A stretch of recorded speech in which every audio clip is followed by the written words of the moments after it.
We explain that one more time.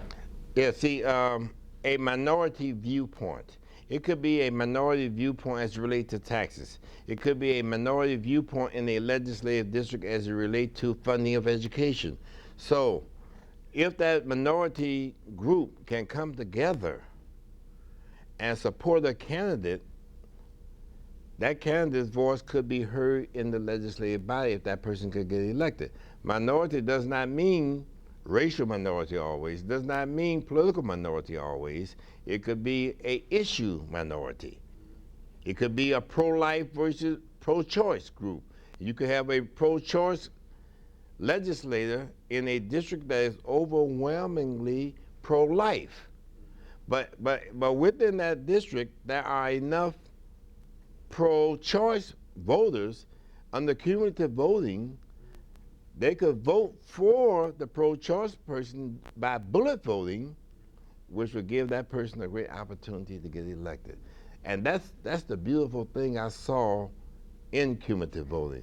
It was changed in the constitutional amendment because the amendment to the Constitution to eliminate cumulative voting, go to single member district, it was sold on the basis that it's going to save the state money, the taxpayers' money.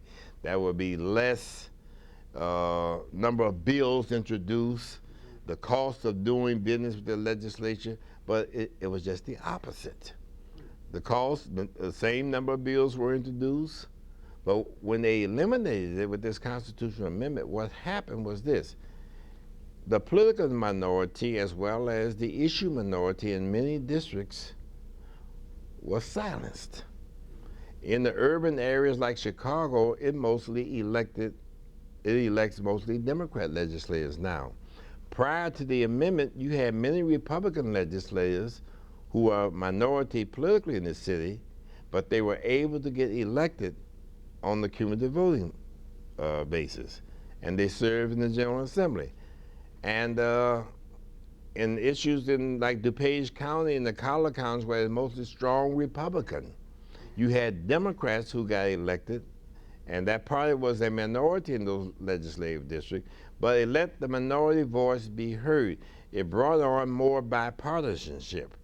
Now the state is divided regionally. Southern Illinois will be mostly Democratic. Chicago is mostly Democratic. Central Illinois, you have a mixture, and the collar counties is all Republican mostly. So as a result, it divided the city up that way. It divided the state up that way. It's unfortunate it happened that way. I wish we could return to cumulative voting. Then you will have issues and things more based on the will of the people rather than downstate legislators being afraid to vote for something because they feel Chicago is getting it, or afraid to vote something because it's Democrat or versus Republican, and it becomes too partisan as a result of the elimination of cumulative voting. So how have things gotten more partisan afterwards? Because having single member districts, the individuals play more to the cheers of the crowd, and they may represent the view of just the majority of the people in that district. But what is silenced in that district is the minority viewpoint or the minority party viewpoint. And so legislators, they fight against the city of Chicago. They won't vote for things from the city of Chicago. But when you had cumulative voting, you had Republican legislators, many, from the city of Chicago, who served in the Illinois House. So they have an interest in the city because they lived here. That's their home base. So they were able to persuade their colleagues in many instances to support this. That's gone. And the same with the Democrats who served in predominantly Republican areas. They were able to work together on the interests of that community, not the interests of the politics or the political party. And that has been the drastic change. There has been talk about, with the elimination of cumulative voting and multi-member districts, that the power has gone up and the leaders have become more powerful. That's not the case. What it is this. It is the rules of the body, which has nothing to do with the body, that each body has passed, such as when amendments can be introduced, or every piece of legislation must go through the Rules Committee. And the Rules Committee is controlled by the leader of that body that's in the majority. And so they make the determinations. But in order for the leaders to get this power, the membership had to give it to them by the rules that were introduced to govern the body which they operate in. Sure. It had nothing to do with cumulative voting that made the leaders all powerful. Members voted on surrendering their power to the leader. Yeah. Being a leader, and I have not been in the majority, I would never have supported those type rules if I were an individual member, because they've taken away their own individual rights to even have that bill heard. That means they would have to go to the Speaker or the President of the Senate and say, if the President of the Senate didn't like your legislation, it won't get out of the Rules Committee. He doesn't like your amendment, it won't get out of the Rules Committee. So it make the members, kiss up to the leader. You follow me? Yeah, I do. So it had nothing to do with cumulative voting. It has something that, what it had to do with is the rules that were passed by the majority to run the body. I see. And what those rules did was give all the power to the leader. You think that's a bad thing? Well, being a leader myself, I don't mind the power. Is it possible just that rule change came about? It seems to have come about since the loss of cumulative voting. So No, it didn't come out about then. It came about when I became the leader. Oh. In the House, the rules were more flexible in that you as a member, you have an amendment you want to apply to a bill, your bill will be heard in an ordinary session. Your bill will be sent to a committee. It will be voted up or down. These rules came about in the Senate in 1993 when the Republicans took over the Illinois Senate. And they passed these rules, which we fought, but they had the majority. And I told many of my Republican colleagues that as a member, the rules are really strangling you, and many of them didn't believe it.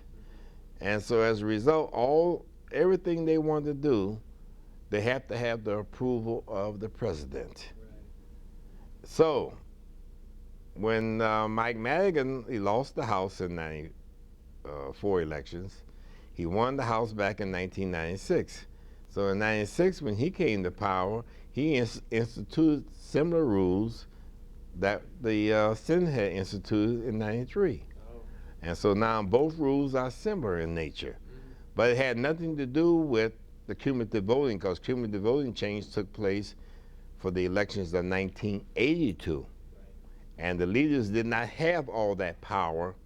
That power didn't come about in the Senate until 1993, in that when they passed those rules, which stripped the membership of even having that amendment heard. There are no longer any floor amendments that will be heard. You can file an amendment on second reading and debate it. No, that amendment has to go to the Rules Committee. And from the Rules Committee will decide whether or not it will be heard in another committee. And that's Stan Weaver. Yeah. You see what I meant now? Let's go back to this question of the finance reform question. We'll do that later. Okay, because I was saying Yeah. about the power of the leaders. If it wasn't cumulative voting, we've been told all the way through that it had a lot to do with it. Yeah. This is new information. Talking to the leader, he says. Well, see, if you were talking to someone about the finance and everything, see, those individuals who think they know the legislature or be making comments that they weren't part of it, then they don't know what brought this about. I'm telling you what really brought it about. Okay. And I served in the Illinois Senate after cumulative voting was eliminated. But it had nothing to do with the rules and the leaders having the power. Normally, if you're in the majority, there's a certain amount of power who goes with you being the leader. But it wasn't necessarily done by the rules already. You follow me? Yeah. Just the leader being able to assign you to committees or assign you this here, is certain powers being the leader. But when you pass rules that restrict when bills can be heard and when they can be heard, and everything controlled through a committee of five, three of which is controlled by the leader, and they do whatever the leader tells them to do. So you, a member, can't even get your bill heard unless the leader says so. that had nothing to do with cumulative voting. Some people say that when it comes to funding campaigns, Mm-hmm. because you need a lot of money, Mm-hmm. the leader passes it out. Yeah, that also. Mm-hmm. That's right. I'm in the process right now of raising funds. I finance many campaigns in my targeted races. These are seats I'm trying to win, as well as help individuals who are being targeted. So the leader raises the money. And since the leader has the power, all the power, and if you're in the majority, you even have more power. So before anything can get done, you got to come to the leader. And what the rule change did, it took away from individuals raising a whole lot of money as well, see, because that individuals cannot make any major decisions to affect the process. So the process is controlled by the leader. So we raise a lion's share of the money, and we in turn spend this on our membership in various elections, which in turn the membership should be loyal to you for doing these things for them. What's it like to raise all that money? Does it get tiresome? That's a very interesting question. You think, at the national level, I see that issues constantly being debated, and how elections have gotten rather expensive, and you do get tired. You're constantly on the phone begging for money, because elections are very expensive. Running television ads and running campaigns, the costs continue to escalate, but that comes with the territory. And so you've got to raise the money. One thing that really concerns me is all the restrictions they want to place on one being able to raise money. And what we have to be very careful with in this country is that we do not become so restrictive that we leave government to only those who are the elite of our society, and those who have their own personal wealth that they can spend by TV time and so forth. But the ordinary person who may be a good organizer, who may be a good representative, if the restrictions are so great and that person cannot raise the necessary funds, then that person stands less likely a chance of getting elected. So we have to be very careful so that we do not end up in this country with an elitist form of government, and that be those individuals who are wealthy, who more or less can buy their offices, more or less. Some people say that cumulative voting, it didn't cost as much because you didn't need to get 50% of the vote. Well, it may not have cost as much that, but sometime in certain competitive districts, the expenses were there. And in a competitive district, say an incumbent may be challenged by a person within their own party.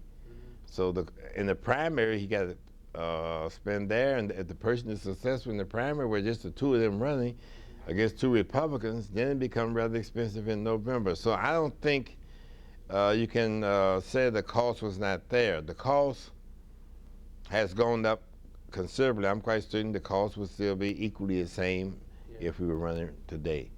Yeah, it would be there. I see. So back when, in the days of cumulative voting, why was it important to have Chicago Republicans? It was important simply for this reason.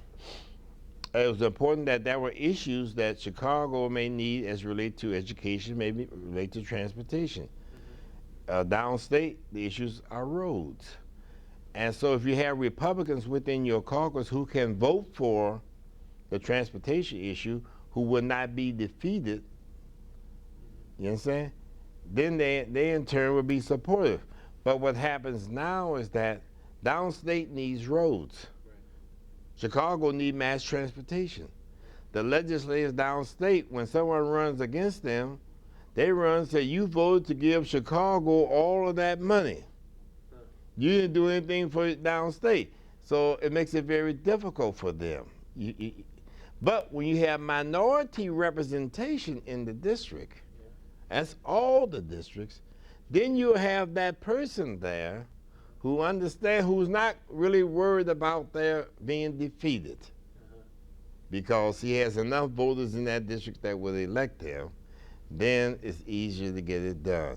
For example, in some of the most conservative districts in the state right now, you had some of the most ultra-liberal legislators that were elected based on cumulative voting. Is that right? Because in that conservative district, there were a minority of persons who shared the same philosophy and viewpoint as that ultra-liberal.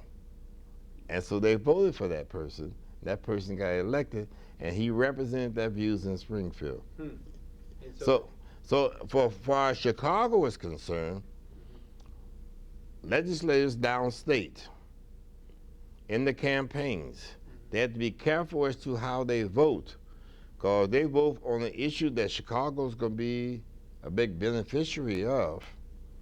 Then when the election comes around next time, their opponent will use those votes that they're taking our money, sending it to Chicago. And the voters don't know any different. Yeah. The bulk of the money that comes to the state coffers comes from the Chicago metropolitan area. This is where all your major corporations and your business, you send millions of dollars to Springfield. And Chicago just trying to get back its pro rata share, which it doesn't. Right. But a lot of those counties downstate, theirs is a negative. They don't send anywhere amount of money to the state coffers, but they are the big recipients of it. And so I have no problem with that, because in government, you got to look at the total picture. And you cannot say only those who have should receive. And so this is one state, and we try to run it that way, even though the politicians try to divide it, because this is the way they get elected. Yeah. So do you think cumulative voting helped bring the state together? I think so. I think it done more to bring the state closer together on issues. Yeah. Now that, because it was very difficult for a legislator to vote against something back then, because you always had that minority viewpoint in that district. And so usually what happened is this: the legislators who represented districts, they all, most of the time, voted alike, even though they may have been of different political parties. But most of them voted alike. And they would get together and decide how we're going to vote on this issue in many instances. And they usually voted alike because they don't want that to become a campaign issue in that district. You follow what I'm talking about? So here you got Democrats and Republicans and on the cumulative voting, all voting alike in the district, because they work more closely together as a party. And they supported. That was sometimes some political things that you had to be different. But it brought the state more closer together. So you would work with the Republican and the other? Oh yes, oh yes, oh yes. Would you find yourself being able to work more with Republicans then than you can now? Well, as the leader, I have to work with, because we must come together and get votes on various critical issues. But what I'm saying to individual legislators who can bring about pressure on the leadership, then they have more power under cumulative voting. Because they work more closely together as individuals, because they came from the same district. And usually they didn't want that political issue to surface in an election that would bring about a challenge. So therefore they worked more closely together, and which in turn they brought more pressure on the leadership. And in districts that were, matter of fact, the Speaker of the House, which was at the time, one time, was named Bill Redmond. He was from Bensenville. Bensenville is in DuPage County, the Republican bastion of the state of Illinois. But he was a Democrat elected out of DuPage County. You understand what I'm saying to you?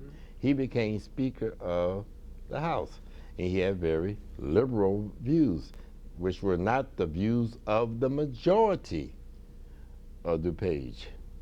But again, that's what cumulative voting did for Illinois, and it was defeated on some populist notion that it's going to save the taxpayers money.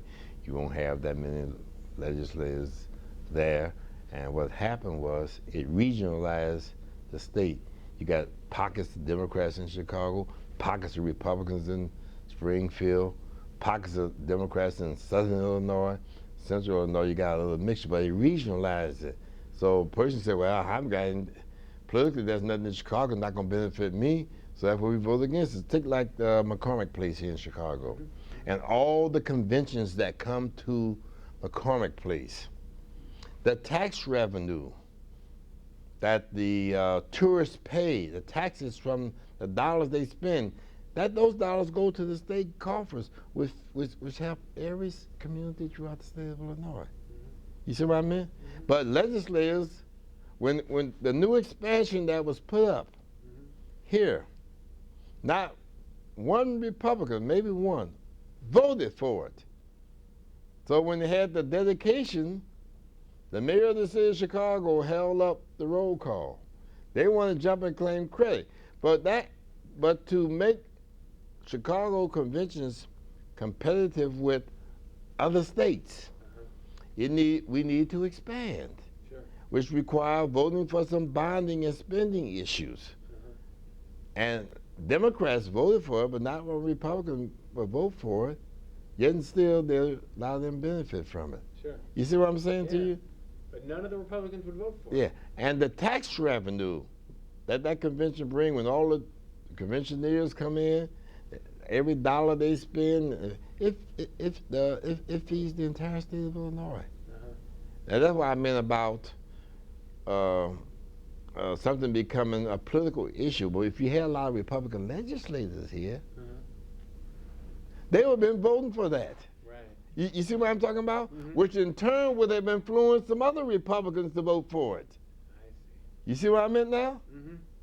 But that's what I meant about how. So now because they'd be sort of anti-Chicago? Right, but I mean, no, but see, the Republicans, if you had Republicans in Chicago, you got one Republican senator from the Northwest Side and Northwest Suburbs. He voted for it. Oh, okay. Yeah, but what I'm saying to you, if you had more Republicans in the Illinois House that were elected under cumulative voting, they would have voted for it. Many other Republicans would have voted for it because it would have given them some cover, the downstate legislators. Yeah. Yes, or Collar County Republicans, so they would have some cover to say this is helping us all. You understand my point? Yeah. It's less likely that they could jump out and use it as a political issue because some of their own Republicans from Chicago voted for it. Yeah. You see what I'm talking about now? So that's the, sometimes people, when I mention referendums and folks do things that people vote on, some year when it came to cutback, it was on the ballot, it got the signatures, got it on the ballot, sure people are going to vote for it because they think they're saving a lot of money. That's why I mean everything that looks good, sounds good is not always good in the long run. Right. We okay with battery? Battery's going to run out, but not just yet. Okay. Soon though. So how come that cutback amendment won? Well, again, it was on a populist thing, and folks like telling people, you vote for me, all your taxes are going to be cut in half and things of this nature. So it won. It was sold on the bill of goods that it would save the taxpayers money. We don't need this many legislators down there. Folks don't like elected officials in many instances anyhow. And so it was sold on that basis. And they got enough signatures and got the issue on the ballot. Yeah. And so folks is going to vote for it. It's just like you pass around a petition or get a referendum on the ballot say taxes should not be raised. We got to cut taxes 50% by year. People will vote for that. They're not thinking of the consequence of such actions. Sure. And that's why I mentioned in a representative form of government, we who are elected must make sometimes tough decisions. Yeah. And the decision may not sound right at that time, but looking at the long range picture, this is something that we have to make that decision on. Yeah. And so it was on the ballot, the people voted for it. No question. I knew they were going to vote for it. Yeah. Just like I've had issues, and you run into this. I recall the issue is related in 1982 when I first ran for the Illinois Senate. And even since that time, there's an issue up trying to get a referendum on to let the voters decide as to whether or not we as legislators should raise taxes. And I voted against that.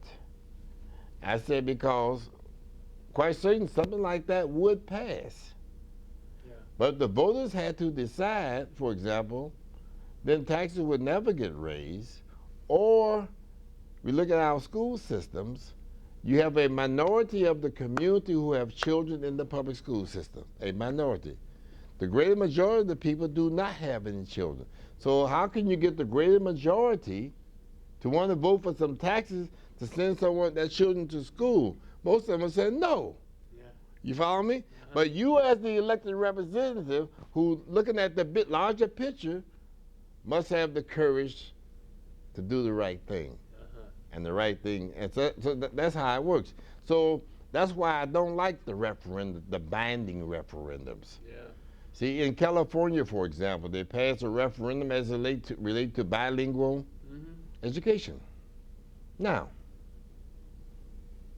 if the Hispanic community was sophisticated in their voting and could determine the outcome, and one day that will happen in not too distant future, wherein they will vote and vote regularly because of civic duty and so forth, referendums like that wouldn't pass. Or the politicians who run for statewide office would not advocate such because they will be afraid of their election. Right. Right now, they are not afraid of their election simply because of the persons aren't registered to vote, they know what percentage to vote, and they're able to push those things through against them because they feel that's what the majority of the majority community wants. Right. Yeah. Do you think cumulative voting helped organize people? You know, people that might not have been voting, maybe organize the minority? Usually the minority get organized against something, but do they stay organized? And sometimes when they do organize, it's in their best interest. And so I'm quite certain there may have been some activists here in the state of Illinois who supported such. And just as some activists will be in support of certain campaign finance reform, and some activists will be in support of limits in certain areas, or activists may be against political or PAC contributions from businesses.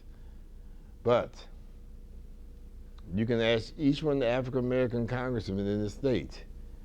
98% of that money doesn't come from that community. Sure. It comes from these various PACs. You have to raise the money. So it hurts the poor candidate. So you have to be careful on issues. Sometimes folks jump out here on issues, the only person they're thinking about is themselves. Yeah. But as an elected representative, you must look at the larger picture. And I try to do that mostly. I look at the larger picture. I don't try to be supportive of issues just because of the cheers of the crowd. Right. You got to try to think these things through and think what you think is best in the long run for the people as a whole, rather than something that is going to get you a picture in the newspaper or you on television. And right now we have too many politicians just playing to the cheers of the crowd. You think it got more people that thought about the big picture with cumulative voting? Well, most people didn't understand it. Most people would not understand it. But you have to understand all the issues that I have explained earlier. Yeah. And get into the depths of all this, then you can see how it actually works. And I understand how it works. Yeah. But it was not sold on the basis of what I alluded to earlier. It was sold on the basis of it's going to save the taxpayers money. Yeah. And we're going to get rid of some of those legislators down there and doing all this work. That's what it was sold on, and the people bought that. There was no way in the world you could go out and tell a voter that you're not going to save any money if you cut 1/3 of the Illinois House. Yeah. And you can look at the records of the Illinois House, the number of bills that had been introduced, and how much money is saved. The budget was not cut, so it didn't save anything. Yeah. You follow what I'm talking about? Okay. Just to finish with that, that's what we've been hearing is that it was. This thing was what sold on the saving the money. The cumulative voting was kind of underneath. The people really weren't voting one way or another much about that. Right. That was thrown in. Yeah, that's right. But see, because cumulative voting was something that 75% of the people of the state of Illinois didn't even understand. And matter of fact, many of those who were advocated didn't understand all the nuances that went into cumulative voting. or understood the Constitution as to why it was put in place. It was placed there for a reason.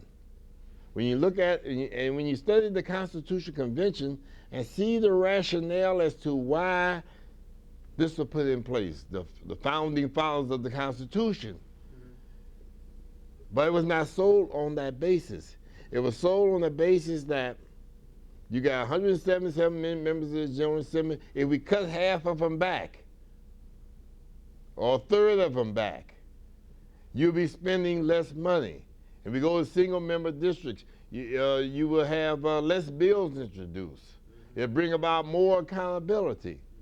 But what it did is silence the minority voice in the respective legislative districts. Be it liberal, moderate, conservative, political, racial, you silence that voice. In a democracy, we have what you call a winner take all. You get 51%, you get to represent the 100%. But under cumulative voting, you get 51%, but the other 49% had a voice. You follow me? And that's the beautiful thing about it, is that having a voice. So what happens is, right now, that minority faction in that district, be it political, be it philosophical, be it just based on issues, that minority voice is silenced in those districts because they cannot affect the change in the individuals that represent them. You follow me now? A little bit. Yeah, that is, in a democracy, we have a winner take all.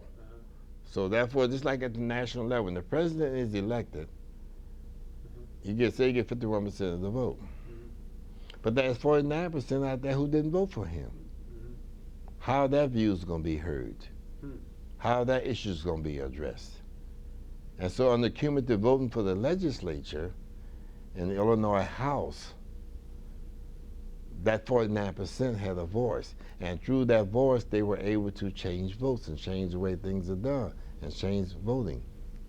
Right now, if the 51% to the heck with you, I haven't got to deal with you. Yeah. You don't count. Yeah. You see what I'm saying? Yeah. That's how important that issue was. That's why I liked it. And that was the founding fathers who conceived of the idea probably really thought of that. That's great. You follow me? Yeah. And I believe that was the essence for having such. And then afford the opportunity to persons like myself to utilize that position because I felt the African Americans in that district should have a voice in Springfield. Because that's important. That's important. And I was elected. That's great. Okay? Got a little bit more now. One quick thing. Do you think then would ever be possible to go back to the big house, the 177? Oh, it's a possibility. It would take a special constitutional amendment to get it done. And it would have to be sold. Yeah. And maybe some members may enjoy a single member district in the House. They may enjoy it. Yeah. But it would give fair representation in the legislative body. I'll put that way to you. Do you think the voters would, say we'll get 59 more politicians, or if we could get cumulative voting the current size? It all depends on how it is packaged. Yeah. It's how you package something to the voters to determine whether or not it is, sellable. You got to package it right. If it's packaged right, the voters are bad. Yeah. But if it's packaged in such a means that it's just going to elect 59 legislators, no, they wouldn't vote for it. Sure. But it's important. It was amazing to see that work in Springfield. Yeah. There were guys like Harold Katz. I recall him from Glencoe. Conservative, strong Republican. He was one of the most liberal guys. He elected every year. Yeah. You follow me? And in Chicago, you had several Republicans. Art Telser was one, and Pete Peters. These Republican legislators elected from Chicago on the cumulative voting, but they in turn supported the issues of Chicago, and very bright legislators. Yeah. Very bright legislators, and that's the amazing thing. And again, but in those districts, those members work together. Yeah. They work for the good of the district. So those who shared the minority viewpoints, they got their issues addressed in that community, or their needs addressed in that community, because they all work together. That was the most brilliant thing about it. But right now, again, let's get back to a democracy, that 51%. Yeah. So say a person win the election, you got 60% people all supporting him. But the 40% is silenced. Yeah. And that's where cumulative voting came in. Cumulative voting gave the silent minority a voice. Yeah. You follow me now? Yeah. Yeah. And that was key. Now, let's go on with that point, because you've given us a lot of the real insider thing in some way we haven't heard so much. So maybe can you remember anything during that period? I was about to ask you about the fine legislators that you remembered. You went right to that. But any particular issue or debate or anything you can remember that was because of this mixed membership deal, that anything you can remember that came out of that you kind of think you wouldn't see today hardly at all? Like anything. You got something? Maybe you don't. But, well, one of the big issues that came out, especially in the Illinois House, is the issue of the ERA. Now, that was an issue that it passed the House maybe once, and the other time it did not pass based on the number of votes they were required to pass. However, there were legislators who were from conservative type districts who supported the ERA, and legislators also from the district who voted against it, who represented the majority of the people thinking in that district. Yeah. That was one key issue where he had a legislator from DuPage County strongly supporting the ERA, and also you had legislators who were in the majority from DuPage voting against it. Yeah. But it's that type of an issue that you would bring in persons in their support, and also public financing of education and even taxes. I don't remember specifically on taxes, but one thing I do recall was that there were issues up where you had legislators who were not concerned about their vote of the majority because they would get elected by the minority vote, who could stand up and speak what is in the best interest of all the children and not concern themselves about being defeated. And the reason why I remember it so well, especially when I got there, Howard Katz, he was an attorney from Glencoe, wealthy, rich Republican North Shore area. Yeah. And yet still he was one of the more liberal type of legislators. And I think Ab Mikva, for example, got elected the Congress from that, but he also, I don't know if he served in the Illinois House or not, but yeah. But see, it was those type of persons who got elected because they were a minority in the district, and they was able to show how good they were. And wasn't there Lee Racine too? Yeah, Lee Racine was another example. Yeah, Lee Racine was a South Suburbs. I met him when I first got there, and what's so amazing about Lee Racine, I think at that time he was advocating decriminalization of marijuana. Is that right? I swear. And this is the he was a Democrat, elected in a minority Democratic district. He was a minority party in that district. But he was advocating at that time legalization of marijuana or decriminalization. And yet still he would get elected in that district. Wow, in a Republican district. Yeah, in a Republican district. Isn't that amazing? It's amazing. And so, yeah, Lee Racine, yeah, I forgot about him. At that time, you had more colorful legislators back then. He was an attorney.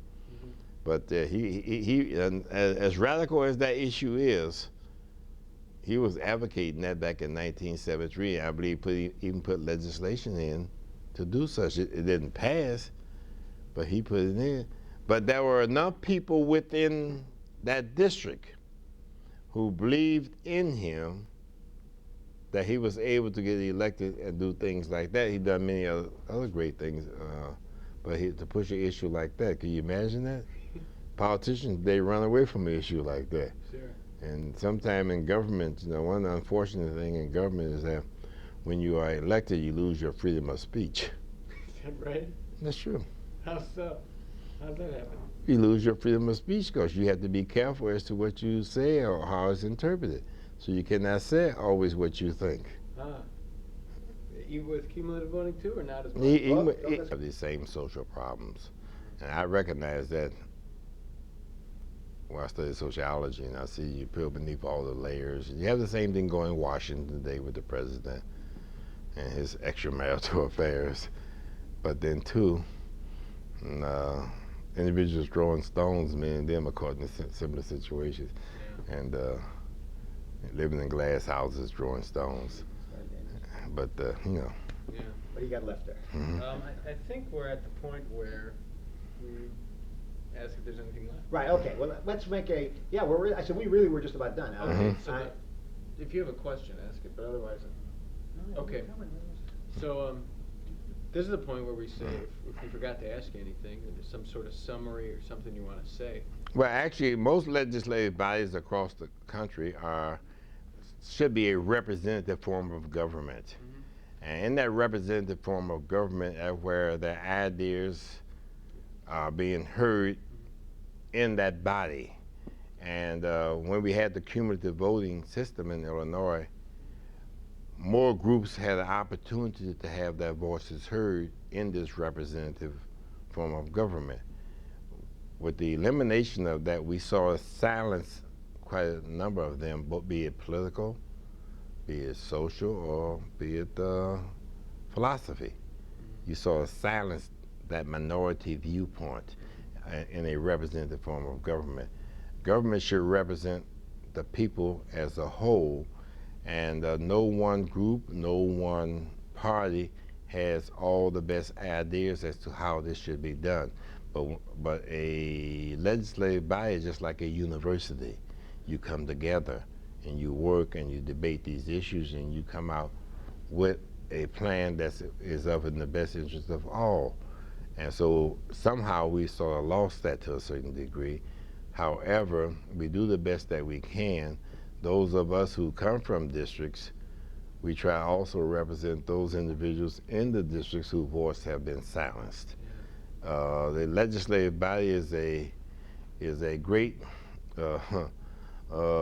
university where people from all walks of life come together to deliberate on issues.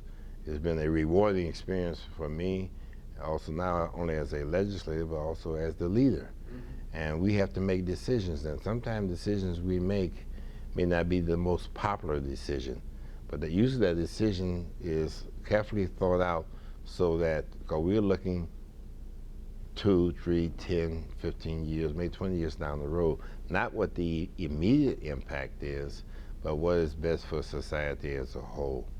And that's why I've enjoyed it and everything. And Illinois had a very unique system, but it was a good system.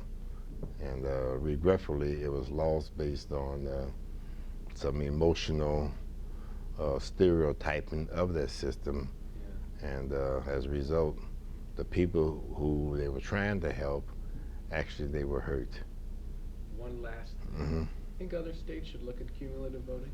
I think other states should look at it, and if you look at it on what you call giving fair representation now, again, those persons who serve in office now who have it this way, they may not want to share with these other individuals. They may not want those voices heard.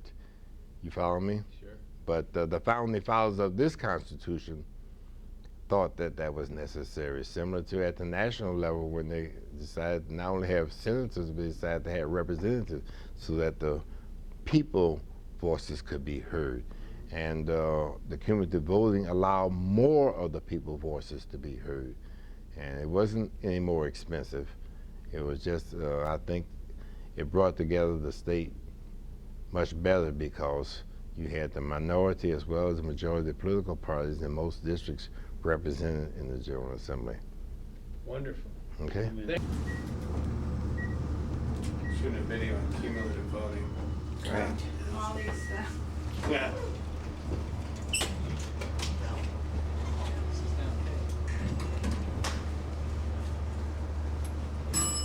It's pretty cool, huh?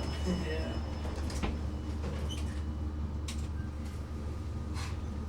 Uh-oh. just changed.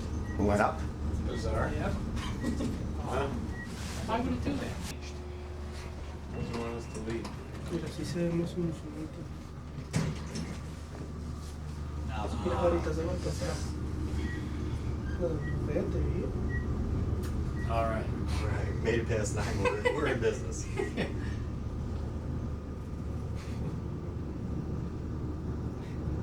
hasta abajo, mira. Okay, so the first thing we'd like to ask is if you could say your name and then the title you'd like to appear underneath your name. Like former state representative or lawyer? Or what do you Whatever what do you you want? prefer. You know, former state representative, you know, now, lawyer, Chicago lawyer. Uh-huh. So it's Harold A. Katz? Harold A. Katz, yes. Okay. Mm-hmm. And then if you could give us sort of a 15-second biography. 1 minute capsule biography. Uh-huh. Oh, you ready? Yes. Okay. Harold A. Katz, a Chicago lawyer who served in the General Assembly for 18 years in the Illinois House of Representatives. Okay. I was born in Tennessee, came to Chicago to go to the University of Chicago, remained in Chicago, worked for a couple of government agencies, and practiced law for, since that time really, in Chicago, along with the period in the General Assembly. I was never exclusively a full-time person in the General Assembly. I practiced law actively during the entire 18 years. When did you first run for the General Assembly? In 1964, when they had the orange ballot in Illinois, when the Illinois General Assembly failed to reapportion and the House had to run at large in Illinois, so-called orange ballot. So I ran statewide. First time I ran, got more than 2 million votes, as a matter of fact. Right, along with everyone else. Along with most of those who got elected, let's put it that way. Casey Butcher, please dial 300 Casey 300. Yeah. So we're recording now. What was the House like under cumulative voting? It was a very exciting place in which power was distributed in different places, and in which the General Assembly did really seem to be the center of state government operation.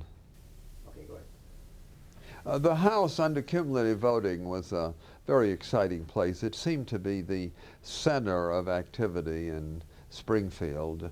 There were all different sorts of sources of power and interest. It was like a symphony, really, with not just 2 instruments playing, but a number of different instruments going at all times. How so? Well, you see, you can contrast it with what's happened since. Now what goes on is that there are 2 parties and, in effect, 2 leaders, and they make all the decisions, practically. If there's going to be any meetings, those are the meetings that the leaders have with the governor. Once they reach agreement, or the majority party does, there's very little that takes place on the House floor. In those days, there were swing voters. The people who were elected from cumulative voting, like myself, we were really in a position to swing. We were in a position to, in effect, determine serious issues of policy. For example, I remember a big fight that went on the RTA, in which within the Democratic Party, Governor Walker was allied against Mayor Daley. And it was a tremendous fight going on the House floor. Well, the independent voters, the people like myself, really determined that fight. We refused to be captive either to Mayor Daley or to Governor Walker. And in the end, we won. In the end, we were able to construct a public transportation system that now provides the transportation needs of the whole metropolitan area. I cannot begin to tell you that that almost went down the tube because of the fact that there was Governor Walker, who was in this fight, politicizing everything in his contentious dispute with Mayor Daley, and there was no place for individuals other than the people like myself who had our own constituencies. We were not beholden either to Dan Walker or to Mayor Daley. So how could you not be beholden to them? Well, because I had my own constituency.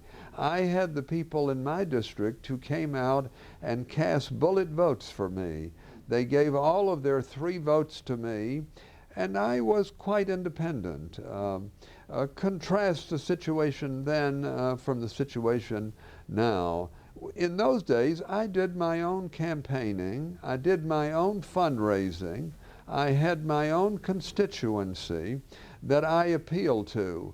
Mayor Daley, this is the original Mayor Daley, the father, he was not, I had no dispute with him, but he wasn't running things. I ran my own campaign. I raised my own funds. I did my own thing. He had no power over me to elect me. He had no power to finance me. I was it. I was a legislator whose only commitment was to serve my constituency, and that was because of the system that enabled me to appeal to this group of voters in my district. Now contrast that. Now the legislators, their campaigns are run by people assigned by the legislative leaders. Their financing comes from legislative leaders. They do not have their own constituency in that sense that I did. There's no bullet voting. If they want to take on the establishment, they have to do it in a much more difficult way than I was able to do. So the system has changed. The power has shifted. It is no longer the exciting place that it once was, where an individual could make a difference on the House floor. I'm still not quite clear why someone couldn't get their own constituency now. Well, someone, first of all, if you are dependent on the legislative leaders to finance your campaign and to provide staff to run your campaign, are you then going to bite the hand that feeds you? Are you then, after you've gotten elected, go down there and say to the very people who elected you, look, I'm not going to vote that way, even though you want me to vote that way, because not only is it the question of, well, I am appreciative of what you have done for me, it is also in the back of the legislator's mind, 2 years from now I'll be running again. 2 years from now I'm going to have to look to my legislative leader to finance my campaign and to run my campaign. Am I going to bite the hand that feeds me? Human nature is contrary to that notion. How could a legislator get around that with cumulative voting? Well, because I had my own constituency. I mean, I had people who, to them, I meant something. To them, they were willing to go out, and included Republicans as well as Democrats, I might tell you, who were willing to go out because they felt I was important to their district. And they would go in, and the reward that I got was that they would plump for me. They had a total of 3 votes, and they would go down the line for me. In those days, we were a minority party in my district, and it was overwhelmingly Republican in my district.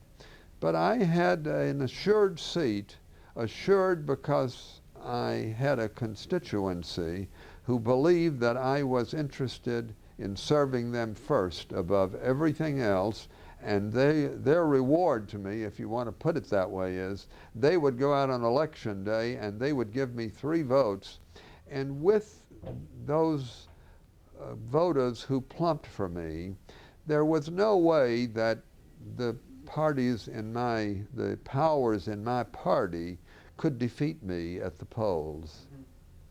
Would you get a majority of the votes? Well, no, I would not get a majority of the votes because it was an overwhelmingly Republican district at that time.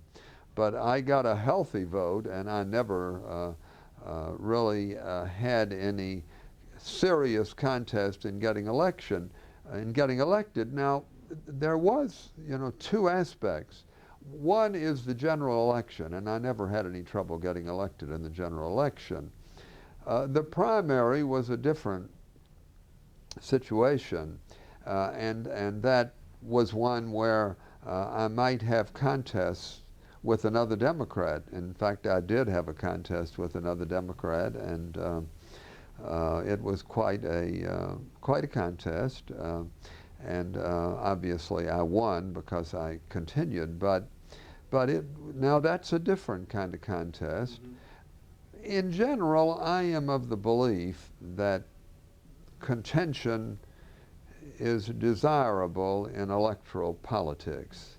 I believe that when one group runs against another group, that it presents an issue for the constituency. It's what makes democracy vital. So I was not one of those who believed that when there were contests going on within a party that was undesirable. I consider that to be a desirable thing in a democratic government, to have these contests. Now, there are others who said, oh no, within our party we must not have any contest going on. It creates hostility that Harold Katz is running against you name who, and they're both Democrats, and they should be loving each other. They shouldn't be running against each other in the primary. Naughty, naughty. Well, that's not my view of the way government ought to operate. I think citizens are much better off when people are contending both within parties and between parties. And that was the beauty of the cumulative voting system. Now, there was a period when there were 3 to be elected, and in that situation, for a while, they were running only 3 candidates in the general election. Subsequently, that was eliminated, and both parties would nominate at least 2 people, so there would be a contest going on. And that kind of contest is good for government, I think, good for a democratic society. So what are your views of the... Yes. So what are your views on the campaign for the cutback amendment? Well, the cutback amendment came about as a result of a coincidence of a series of events. The legislature, in its selfishness, passed a salary increase after an election, and the electorate was justifiably inflamed over the ignoring of good manners by the legislature, at the very least. There was a couple of individuals who felt strongly with regard to the matter, some opportunism among a few who seized on the issue and felt this was a great campaign issue. There was the lovely do-gooder League of Women Voters who got the notion, I think, due to Bob Bergstrom, I think, advising them, misadvising them in my opinion, but advising them that it was not a good idea. And so the League engaged in what the Japanese would do, self-destruction politically, really. They went out and eliminated the very legislators who were the heart of the League's influence in Springfield. The Eugenia Chapmans, who had always been very oriented toward the League, people like myself who had always been favorable to the League. And the League felt with a certain pious nobility that, this wasn't good government at all, and that Going back to the one-on-one contest would save money, which was, of course, absurd. It hasn't saved money at all. That it would promote contests, that people would be running against each other. And if you look around the state, you will see that district after district, there's no contest going on around. That it would make the legislature more responsive, which it hasn't at all. So that's what happened. I mean, the league, I think, simply made a mistake, but they lent a great deal of credibility to opportunists who were exploiting the issue for their own purposes. So that's what happened to the campaign, and the voters went hook, line, and sinker for it. They got a lot of, some media coverage supported them. The cumulative voting had come actually from the Chicago Tribune and the 1870 period when Illinois was badly divided, and the southern part of Illinois was full of Democrats who came up from the south to Illinois, and the northern part of Illinois was full of Republicans who came from the east area. And the state was split apart, and the editor of the Tribune decided that we needed some cohesiveness in the state. We needed the opportunity so that there might be Democrats in the northern part of Illinois and Republicans in the southern part of Illinois. And that is very much the situation that we used to have. We used to have some very good Republicans from Chicago, for example, in the legislature, and that's almost non-existent since then. So that's about what's happened. It was a series of coincidental events that resulted in the elimination of cumulative voting in Illinois, and I think it has been to the disadvantage of the state. You know,